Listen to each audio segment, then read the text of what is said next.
Սյունիքի տեղ համայնքի 2021 թվականին Ադրբեջանի կողմից օկուպացված հատվածները հնարավոր է վերադարձնել։ Երևանի Էրեբունի վարչական շրջանում նախընտրական քարոզարշավի ընթացքում հայտարարել է Նիկոլ Փաշինյանը։ Նրա խոսքով ակնհայտ է, որ գոյություն ունի օկուպացված տարածքների խնդիր, սակայն դե յուրե հարցն արդեն լուծված է, քանի որ 2024 թվականին ստորագրված եւ հաստատված սահմանազատման հանձնաժողովների համատեղ կանոնակարգով Ալմաթայի հռչակագիրը ընդունվել է որպես Հայաստանի եւ Ադրբեջանի միջև սահմանազատման բազային սկզբունք։ Թեմայի շուրջ խոսել են Գորիսի համայնքի նախկին ղեկավարի տեղակալ Ուժեղ Հայաստան դաշինքի անդամ Իրինա Յոլյանի հետ։ Տեսեք, ոչ միայն տեղ տնակավայրում Սյունիքում,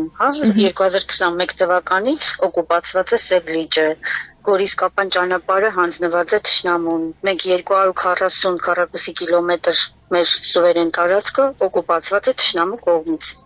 Եվ այս իշխանությունը բավականին երկար ժամանակ ուներ, 6 տարի շուրջ, բայց մինչև հիմա այդ խնդիրները լուծված չեն։ Եվ հիմա տալ խոստումներ միանշանակ որևէ արժեք չունի, որովհետև մեր ժողովուրդը արդեն վաղուց հոգնել է թույլ իշխանությունից, որովհետև անընդհատ զիջումների ճանապարհով է գնում մեր երկիրը եւ այս ամեն ինչը պետք է կանգնեցնել։ Մեզ հիմա անհրաժեշտ է ուժեղ ղեկավար, ով կկարողանա ուժեղ դիվանագիտությամբ այդ հարցերը ամբողջովին լուծել։